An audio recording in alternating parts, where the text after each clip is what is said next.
Corona की दूसरी लहर देश में कहर बरपाने के बाद कमजोर पड़ती हुई दिखाई दे रही है।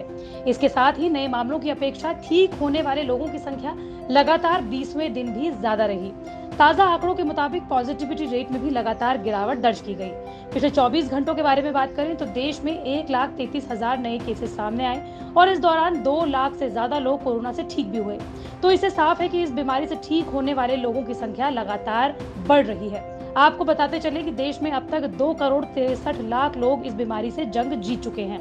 राजधानी दिल्ली में भी पिछले 24 घंटों में पॉजिटिविटी रेट 0.78% रहा। कहा जाता है कि किसी भी वायरस में जब पॉजिटिविटी रेट 1% से नीचे आ जाए तो ये वायरस के जाने के संकेत होते हैं। दिल्ली में कोरोना से मौत का कुल आंकड़ा 22,000 पहुंच गया है। रिकवरी रेट दर बढ़कर 95.85% हो गई है। यानी कि 100 लोग जो कोरोना से संक्रमित हो रहे हैं उनमें से 95 लोग ठीक हो रहे हैं घरों पर ही, जो कि 5 अप्रैल के बाद से सबसे ज्यादा है। 5 अप्रैल को दर 96.22% थी।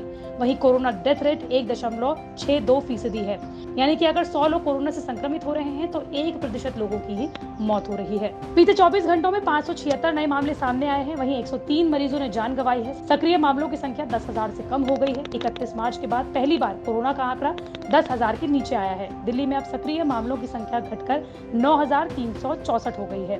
कोरोना संक्रमण की दूसरी लहर का प्रभाव अब बेहद ही कम होता दिख रहा है। देश के लगभग हर राज्य में कोरोना पॉजिटिविटी रेट में गिरावट दर्ज की जा रही है। हालांकि अभी भी तमिलनाडु, कर्नाटक, केरल समेत 6 राज्य ऐसे हैं जहां पॉजिटिविटी रेट 15% से ज्यादा बना हुआ है। यानी कि 100 में से 15 लोग कोरोना पॉजिटिव पाए जा रहे हैं। ये भले ही चिंताजनक स्थिति है, लेकिन कुछ राज्यों में पॉजिटिविटी रेट 2 से 15% के बीच बना हुआ है। आंकड़ों पर गौर करें तो महाराष्ट्र में सबसे ज्यादा 15,000 के साथ 97.76% पॉजिटिविटी रेट है, जिसके बाद दूसरे स्थान पर कर्नाटक 26.35% के साथ है। तीसरे नंबर पर केरल, जहां पर पॉजिटिविटी रेट 25.66% है। तमिलनाडु में पॉजिटिविटी रेट 21.48% है। आंध्र प्रदेश में 17% पॉजिटिविटी रेट है। उत्तर प्रदेश में भी लगातार कोरोना के मामले अब कम आ रहे हैं।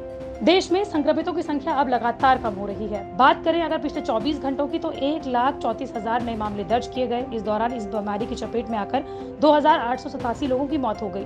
देश में अब तक कोरोना के कुल मामलों की संख्या बढ़कर 2,84,00,000 हो गई है। स्वास्थ्य मंत्रालय से मिले आंकड़ों के मुताबिक पिछले 24 घंटों में कोरोना से ठीक होने वाले लोगों की संख्या 2,11,000 रही।